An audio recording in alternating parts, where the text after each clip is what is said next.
Grit by Angela Duckworth had been on my list for a long time, and now I just understand why. This book is the greatest introduction there is on the science of passion.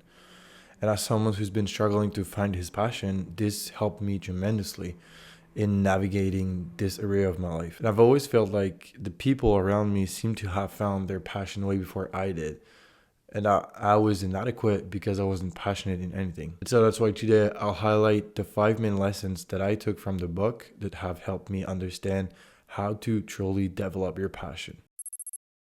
The first thing that struck me while reading the book is the lesser importance of innate talent in the quest for passion. In the beginning of the book, Duckworth, she spends a lot of time dismantling the idea that in order to become great at something, you have to be great from the start, that you have to be talented. But the truth is that if you have talent, it's great. It just means that you can use it to your advantage.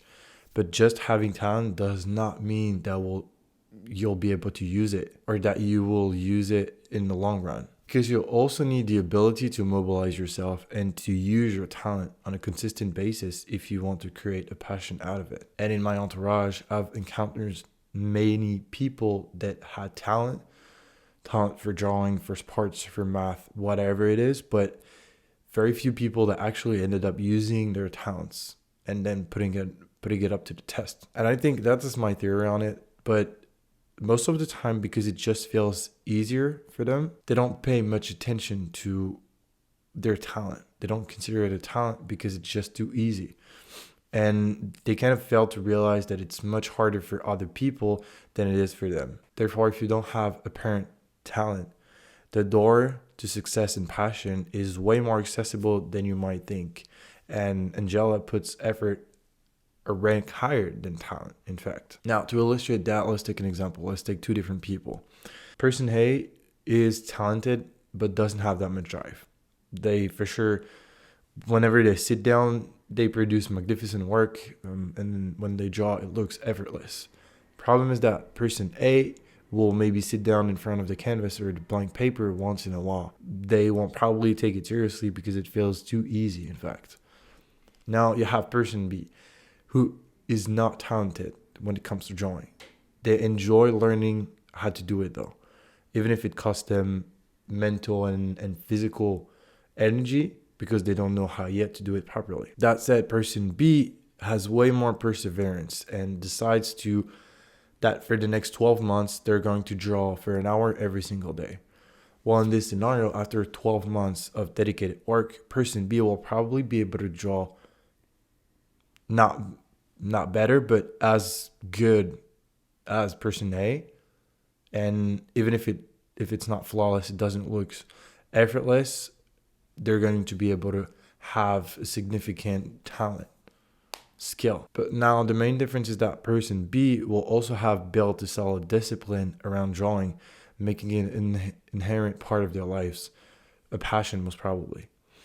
And out of those two personas, person B is the one that's most likely to stick to drawing for the rest of their lives and to probably supposedly make a lifelong passion out of it because they know what it takes to become good at it. I've personally much more in common with person B. I wasn't a really talented kid when I was growing up, but at a certain age, I kind of started promising myself that I would stick to things long enough to be able to develop a real set of skills in those areas. So the key lesson here is that you don't wish for talent if you don't have any. Talent, in my opinion, undermines the importance of the work and the time you put in the activity. Wish for the things that you're doing to be hard work, because then you'll be 100% sure that the reason why you became good at it is because you put in the work that was required, whatever endeavor it might be. And in the book, Angela gives us the equations of achievement, which are very simple, but a really good indicator of what success truly requires. So the first one is talent times effort equals skill. And the second one is skill times effort equals achievement. You can see that through those equations, she overemphasizes the importance of effort because it appears twice, while talent is only once. Therefore, someone that has more talent but put in less reps, less work, will not be able to reach the same level as someone that has less talent but is consistent and determined. All of that to say that it is not too late for you. I've always felt like it was too late for me to pick up a sport, too late for me to pick up a real skill that was going to be useful, because I didn't start when I was 6. I didn't start playing basketball when I was 6. So why should I do it when I'm 17, right? Take it from where you are, because the only thing that matters is that you're capable of pouring your energy into one thing and then commit to it in the long run. Most people are mesmerized by this idea there is something out there for them that will be the perfect fit. That from day one on the job, they'll excel at whatever they're doing because they've magically discovered their passion, the one thing that they were put on earth to do. And I think that's especially the case for young people, and that they're falling for this misconception of passion as something that you just need to stumble upon. I personally fell for it, and it's the reason why I wanted to read this book in the first place. I've been looking for my passion for years, but ended up thinking I found nothing relevant, because I've never experienced something for the first time and been like, nice, this is it. I'm really passionate about this. I'm going to make this my career. And I thought that there was something wrong with me in the way I do things because I wasn't feeling that way. And I got the answer to that whole conflict in my head reading the book, because you have a lot of potential interests and many are actually potential passions, but they're not yet. Because none of them will actually become a passion until you engage with it long enough and you become good at it. This is the new narrative I believe in. The one I mostly picked up from the book, but from other sources too. It's that you have the choice. You can choose your passion because passion is an investment. And it's not complicated at all. In fact, it's really simple. All you have to do is find something interesting enough to be able to spend years doing it. And then when you have that, you just commit to it and you cultivate that. Whether it's a skill, it's a sport, it's, I don't know, whatever it is, doesn't matter. And this fake and romanticized idea that passion is just something that clicks is for me something you need to stay away from.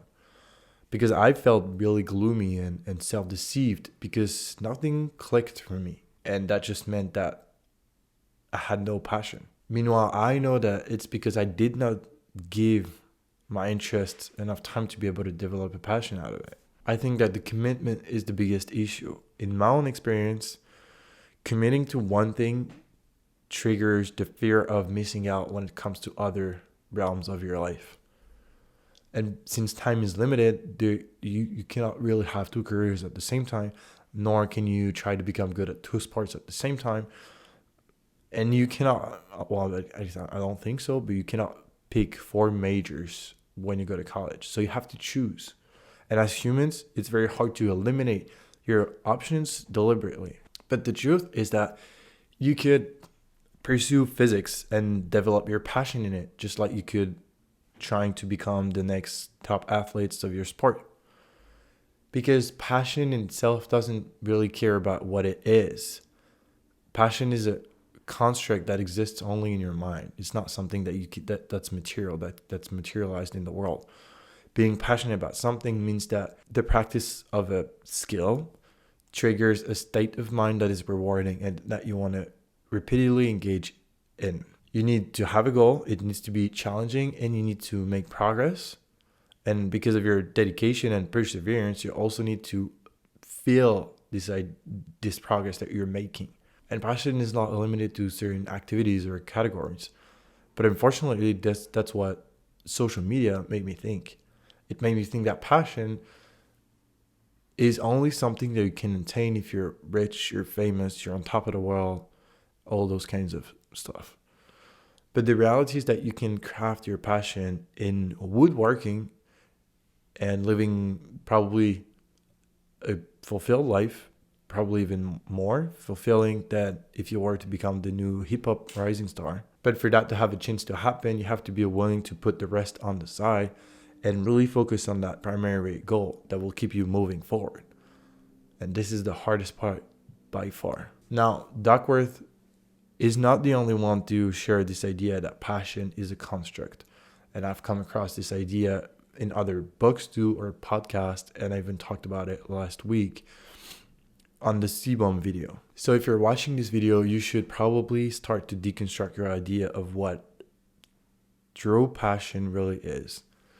And you'll gain immense power and comfort in the fact that you're the one deciding which interest you pursue to make a passion out of it. So you have the choice. You can choose your passion. And to me, this is much more empowering than just waiting for your passion to be magically summoned and feeling powerless in the meantime. Now, here's the part where we talk about how to craft your passion. So buckle up. Because in order to develop your passion, you need to test your interest through deliberate practice. And from there, decide which ones you really want to pursue after giving them enough time and consideration. Some interests that you have, you will have to give up because you will just realize that they don't fit your life at the moment, or that the reality of the activity is not what you thought it would be. And it's not as enjoyable or interesting or stimulating than you thought initially that it was. So the process of finding your passion is not linear, and it takes time. It takes a period of exploration, which is necessary. I've personally always had many interests. Video games when I was younger, psychology, videography, photography, probably, copywriting, communication. And so I had to pick some and then leave other ones on the table if I was to focus on specific ones. Now, it's not always like that, because some ones you do stumble upon it, not the passion though, the interest. 5 years ago, I started going to the gym with very little interest in it. And I just needed to change my body. And I thought that going to the gym was probably the best way to do so. And I was right. But I started picking up an interest in it probably after at least a few months of forcing myself to go to the gym 4 to 5 times per week at the time. But I started to become passionate about it after 2 to 3 years of doing it, when I combined the discipline with the newfound interest that I found in it months earlier. Today, I know that the gym is and will be a major part of my life, and I will always make the time for it because I just love it so much. Now, practice is the second pillar. Deliberate practice is the second pillar after interests. And it's probably the one that matters the most. It's probably the ones where people stop the most, because no one wants to practice a lot of times and feel not good at what they're doing. But it equates to the effort variables that you found in the grit equations. Because the key role to understand is that you have to do something repeatedly, get better at it. And so the chances that you will start to like it at some point will just be stronger because you're feeling competent. Now, Duckworth comes up with, again, a useful recipe for building grit through deliberate practice. You have to have a clearly defined and stretched goal, full concentration and effort, immediate and informative feedback, and then repetition with refinement and reflection. This can sound a little bit theoretical, so here's all how these components play into my life through the lens of going to the gym. My clear and stretched out goal is to go to the gym 5 times per week and to keep that pace sustainable for the years to come. Now, second point is that when I actually go to the gym, the most important thing for me is to focus. It's to be present. I put my phone on D&D and I try using it just for rest times and switching up the music, even if sometimes I found myself scrolling through emails. I try to count every rep of every set, and I push myself as hard as possible for the 4 or 5 exercises that I have to do during one session. This equates to the concentration and effort part. Now, in my case, the one that I would say I like the most is immediate informative feedback on how to get better. Because in that case, I would need someone to help me out, like the help of a coach, for example. Although you could argue that even if I don't see myself with an objective angle, I kind of know what is good or bad at this point because I've been doing it for a long time, and what I could do better when it comes to exercising properly. Now, on my free times during the weekends, I might watch YouTube videos or read articles to find ways to improve my training, and that's the last component. It's the reflection and refinement part. So if you want to develop an interest and making it into a passion, you have to practice enough so that you can figure out what parts of this thing you'll enjoy and which part you don't. Only then would you be able to know if this interest is viable for a passion, or that if you need to stop because you're just feeling like you're wasting your time. Not all interests will transform into passion. For example, a year ago, I wanted to have my own business because people told me on the internet that it's how you find your passion. And I had an interest in business, but then I started for the wrong reasons, a marketing agency. And when I started working with clients through my marketing agency, I just realized I hated it. It wasn't for me. It wasn't what I wanted to do. And marketing company certainly wasn't aligned with my purpose and what I wanted to do in life. So you got to try things. Some will stick, other ones will go down the drain. But in my opinion, that's exactly what you're supposed to do if you want to figure out what your true passions are, or what those can be. The reason why most people are not cultivating their passions and just waiting for them to happen is because of their mindset. And for the purpose of our discussion, there are two different types of mindset that are relevant. Either you decide to adopt a fixed mindset or you have a growth mindset. A fixed mindset is the most debilitating human factor in modern life. A fixed mindset is thinking that nothing is going to be able to change. Nothing is going to change. That things around you, including yourself, cannot change because that's just the way it is. That's just how it has been in the past, and that's just how it's going to be in the future. It's thinking that you cannot correct your behavior and you cannot stop using social media, stop drinking socially, stop smoking because that's just what you do. That's because it's who you are, and you cannot move to another city because the people around you don't do it, so it's not possible.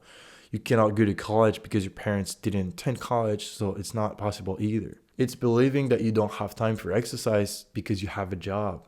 Meanwhile, everyone that works out, they have a job too. It's just basically always finding excuses not to change, just to stay in the comfort of your current life because your idea of change is fixed. Change is not really possible. And this comes with a sense of detachment and a clear lack of control and power. And I was cultivating that mindset in the past, and while it's easier than the alternative, it brings its load of just sheer misery. Now, if you recognize yourself in this description, there is another option for you, and it is to forge yourself a growth mindset. Growth mindset is the opposite. It's believing that things do change and that your life can change as a result too, if you put in the work and the efforts that are required to do so. It's believing that you can become more intelligent, that you can adopt new habits, that you will find a way to sort out your bad habits and that to get out of it. It's basically optimism mixed with a long-term vision and using self-discipline to action it. Now, by far, the most important thing for me was and is the way you perceive failure. I think it's the most important thing you can take away from the video. And for me to shift from seeing failure as something that happens because you're inadequate, because you're not doing things right, to seeing failure as a requirement for learning and development is the biggest insight that I got those last years. When a child is learning how to walk, for example, they will encounter failure countless times, but the child doesn't care. They don't seem to be bothered because they just keep trying. And that's because of two things. First one, they don't really have a choice because if they don't learn how to walk, they won't be autonomous and therefore powerless if they're left by themselves. The second one is that they're not self-judgmental because they did not learn or have been exposed to shame yet. And the best way to go from a negative mindset to a mindset that fosters growth is to become aware of your self-talk and to start reprogramming it. Now, again, this takes time, but here's how to do it. You have to listen to your inner voice in moments of struggle when you're not at your full capacity or you're not doing something you're comfortable doing. For example, I've never played piano. And a few months ago, I told myself I'm going to start playing piano. So I tried sitting down in front of it for 15 minutes the first time, replicating a YouTube tutorial that I found on a song that I enjoyed. After probably 5 minutes of sitting in front of the piano, I was heavily struggling and the inner voice started to appear. Now, when it does that, when you start to hear yourself talking to yourself and criticizing what you're doing and your lack of competency, listen to it, because you'll learn a lot about your mindset and type of voice that directs your life and your decisions. And in those scenarios, you have to deliberately put yourself into a difficult situation. Listen to this voice and then reframe the narrative. So change the way you speak to yourself whenever you're struggling, whenever you're facing difficult decisions in your life, whenever you have the choice to make, which seems really impossible. You have to be your own ally. Otherwise, it's just not going to work out for the best.